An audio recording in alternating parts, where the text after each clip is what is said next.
Hello everyone, good day. My name is Precious, Creative Director PK Couture.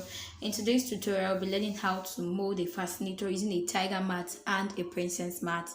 So what I'm just doing now is wrapping my mold using a cellophane, nylon, whatever kind of plastic bag you can find. Then I'll be greasing it with a Vaseline. You can actually use a petroleum jelly, coconut oil, whatever kind of oil you can find at the moment. You just have to grease your mold. So after that, we'll be using a princess mat for this tutorial. So this is what a princess mat looks like, and then this is what a tiger mat looks like. So we'll be needing both mats for this tutorial. Then I'll be doubling my princess mat. I'm taking out the required amount I need to cover the mold.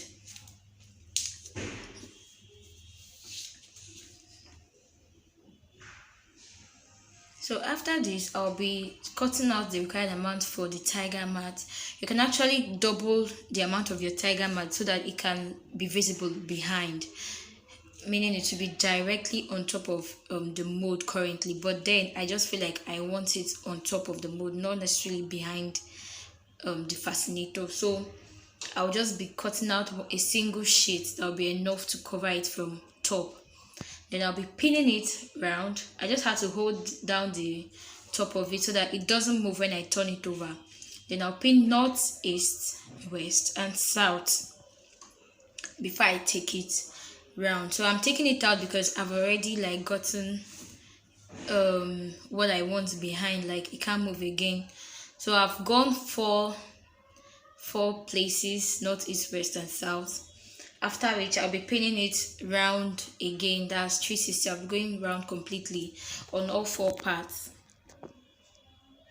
Please, when you're molding your fascinator, when you're pinning it, you really have to be careful of lumps in front, in the sense that when you're pulling your mat, you have to really pull it and arrange it in front or on the side so that you won't have lumps or loopholes, that kind of stuff. So it will be a really nice flat stuff you get when you actually pull it. But then when you're just pinning it straight up, you either have lumps or there actually be some parts that will not even, as in that the mold will not even affect self. So you just have to be really careful about this. Pull down your mat on the mold before you pin. You don't just pin it like that. You will not get some part of the mat. So you can see the way I'm arranging it. You can actually see the shape of the mold on the mat already. When I arrange, I pin, you arrange, you pin, you pull, arrange, pin. You pull, you arrange, then you pin. So that you have a really fine surface.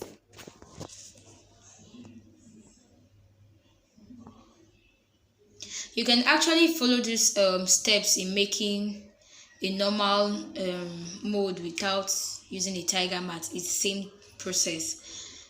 So I'm just cutting off the excess. You can actually use this excess to do something else, but then I don't. I think I actually need to discard this because what I want to use to embellish my fascinator, I don't think I'll be needing the excess. So you can actually keep yours to make, different designs you like to embellish your fascinator. So when I'm done cutting it, this is what we'll be having. You can see how smooth the front is. It's really smooth. Then this is our stiffener. We'll be using a stiffener to mold. You can actually use a top bond, but then stiffener is actually the best. Top bond will leave white traces on your mold, and trust me, you wouldn't want that. Then we'll be mixing the stiffener with a little drop of water. I prefer to use the sachet water to do that so that I can control the amount of water I'm putting in the stiffener. I'm using a toothbrush to apply the stiffener to the mold.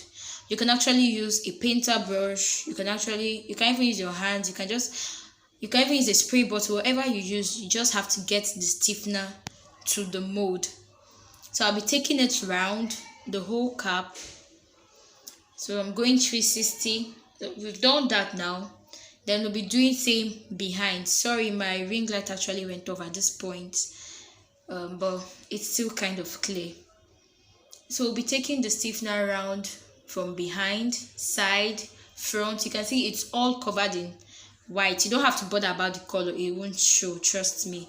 When it has dried, it won't show. So you'll be sun drying it now or use a hand dryer. Bye bye.